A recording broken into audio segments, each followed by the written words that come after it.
Bom, eu gostaria de direcionar essa pergunta tanto para o Renan quanto para o Kim. É uma pergunta relacionada à economia. E, bom, como uma das principais propostas de Brasil do Renan é a reindustrialização e a industrialização do Nordeste, etc., queria saber se vocês defendem uma política de campeões nacionais nos moldes da Coreia do Sul para acelerar a industrialização do Brasil e como vocês veem esse desenvolvimentismo e se vocês se inspiram parcialmente nele para comandar a economia do Brasil. Obrigado.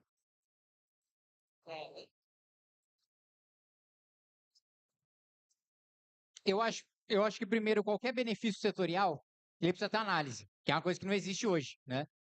Todos têm estudos, acho que do IPEA, inclusive da FGV, mostrando que a política de campeões nacionais do PT, ela não deu nenhum retorno. Não gerou emprego, não gerou renda, não aumentou produtividade. Agora, como você citou, existe experiência bem-sucedida, como a experiência da Coreia do Sul. Por quê? Porque você analisa se está dando retorno. Um setor subsidiado da nossa economia é o agronegócio. Só que o agronegócio ele tem um aumento de produtividade de 2,5% ao ano. Ele dá o retorno que se espera do subsídio que é dado. Os Estados Unidos se tornaram um país rico com um crescimento de produtividade numa média de 2% ao ano. O nosso agro cresce a 2,5%. Só que o nosso país não é só agro, e não é majoritariamente agro. E nunca vai se tornar um país rico dependendo só da produtividade do agro. Então, eu acho que o ponto central é, primeiro, ter espaço fiscal para você fazer investimento. Esse é o primeiro ponto. Segundo, esse investimento tem avaliação de retorno. Porque hoje, a nossa lei de diretrizes orçamentárias, ela determina que o benefício tributário tem que ter 5 anos de vigência. E o que acontece? Passa 5 anos, sem nenhuma análise, você renova de novo. Passou 5 anos, não interessa se gerou emprego, se aumentou a produtividade, se agregou valor. Eu concedo de novo. Por quê? Porque o setor beneficiado por aquilo tem um lobby que beneficia aquele que obriga, né, entre aspas, o parlamento a prorrogar aquele benefício. E vou adicionar mais um ponto.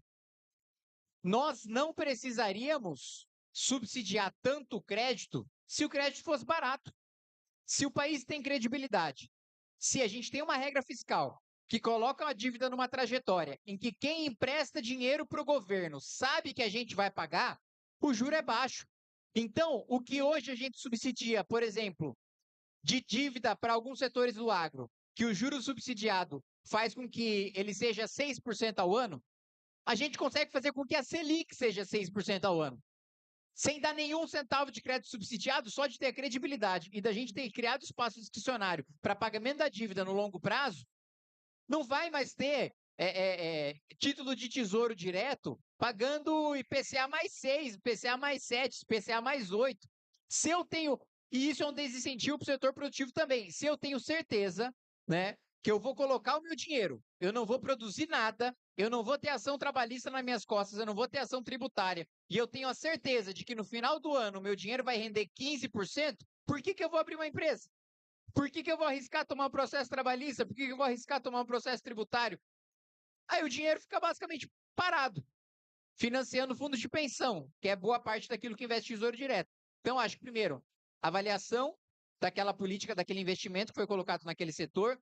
Segundo, criar espaço fiscal para que o investimento possa existir. E terceiro, você ter uma política que reduz o juro de maneira geral para a economia, ainda que não tenha nenhum setor que especificamente o Estado esteja olhando para desenvolver. Pessoal, só uma coisa. Alguém perguntou aqui